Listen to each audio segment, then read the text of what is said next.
Welcome to Inside the Win. We'll break down real-world wins, showing you exactly how strategic partnership with our experts empowers you to tackle your most ambitious opportunities with confidence. Let's jump in. Today, we are sharing a security win that really stood out, not because it was easy, but because the client was incredibly selective. They weren't just shopping for a managed security services provider, they were looking for the right partner to support their company's aggressive growth. I'm joined by our solutions architect, Trevor Burnside, who helped navigate this one end to end. Trevor, nice to have you on. Yeah, thanks for having me back. Yep. So let's start with the challenge. What made this customer different from the average security buyer? I'd say the customer that we were working with or the client was very selective, extremely specific, very well informed, critical in a good way, kind of knew exactly what they wanted and what they didn't want from a security provider and a managed service provider. Why were they being so careful? Well, the specific client had some pretty big plans. Company was looking to more than double probably in the next year. Like many of our clients that we work with, a smaller IT team, but understood what they were going to have to do to get to where they were going to do. They knew the growth, was just going to be too much for what they were able to take on.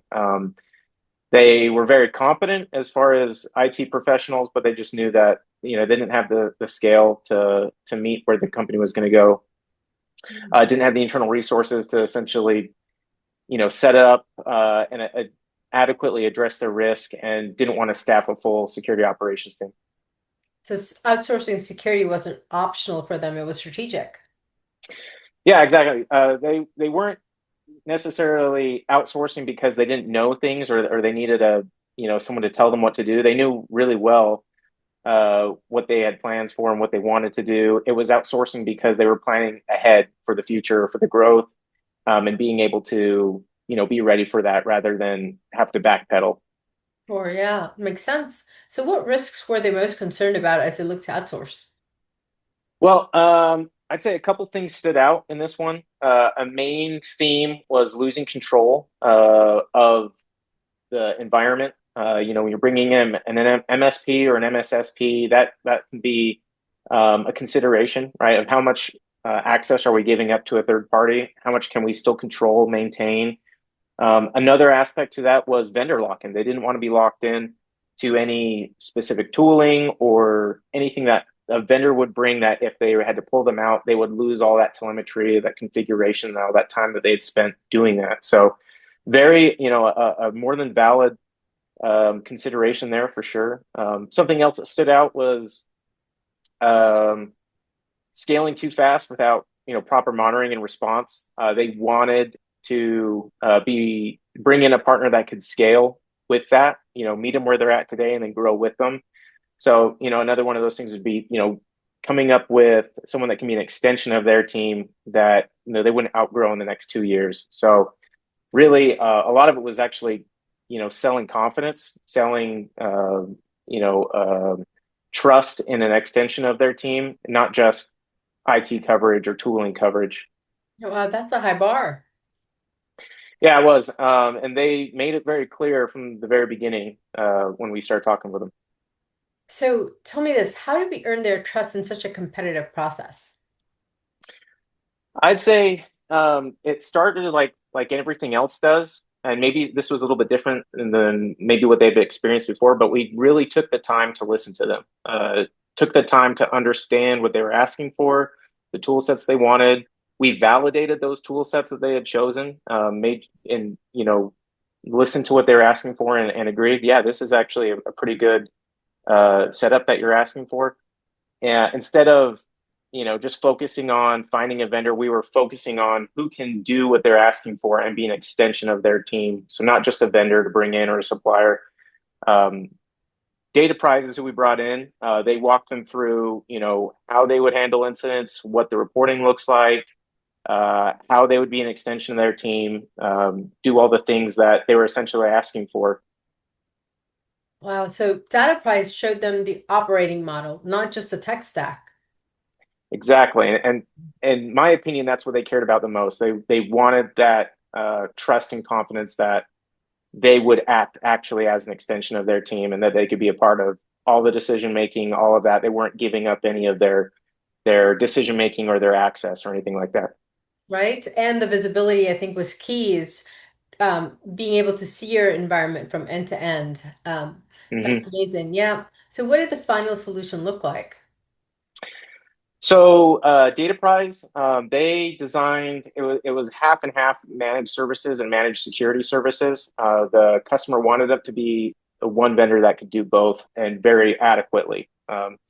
So it included, on the MSP side, 24/7 help desk, network monitoring management, um, basic CSP work, things like that, that you'd expect from managed services, outsourced IT, so to speak.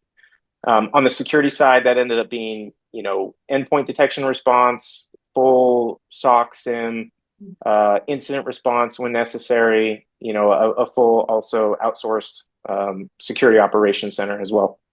Nice. So just a seamless security without friction. Yeah, exactly. That was the goal of one vendor that can do both very high uh, or very well and with a high degree of competency. Wow, that's awesome. So what changed once everything was in place? To me, the decision point or where it kind of flipped was when they finally had confidence in that. Now, Dataprise did a great job on the pre-sale side on walking that customer through that confidence and building it with them throughout that time. It started out talking about tool sets and competency, things like that, but it ended up really being building that confidence in the pre-sale cycle right from the very first call. And I think sometimes we forget that how much that first call matters with customers and starting that trust process.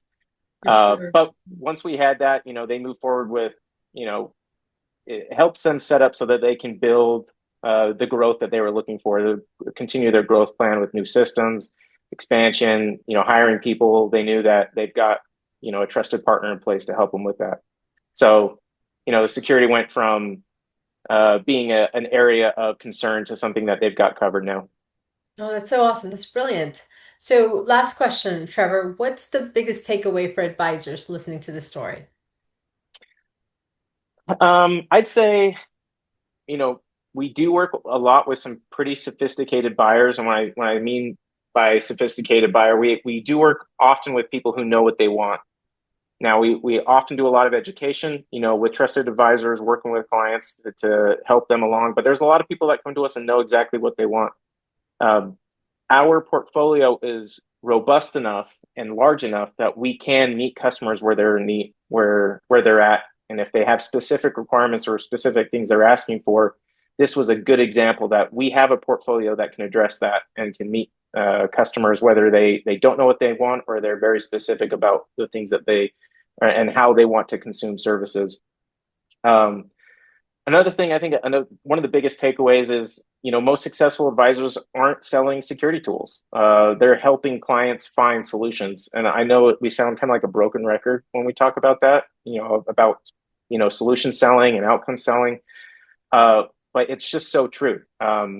We don't need to focus so much on the tool sets. We can listen, we capture it, we do our discovery, and we bring the vendors that are going to give them the outcome and the solution that they're looking for. Because what sold the deal was confidence and trust, as much as being able to do the tool set.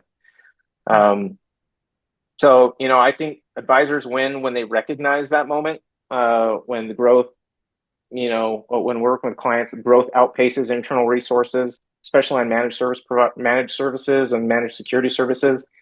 When customers know that and understand that, that's where we're seeing a lot of wins lately.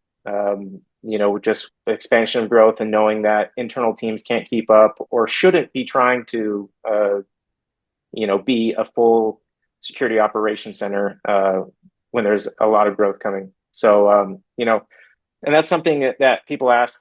I think security becomes an easy conversation when you frame it, in some ways like how do we protect the business you're building next or the growth that you're planning for, not what security products do you need today. Hmm.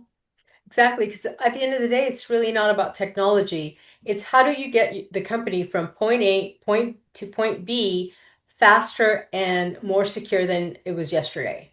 It's exactly how security should be sold in 2026, strategically, confidently, in alignment with where the business is going through trust and clarity.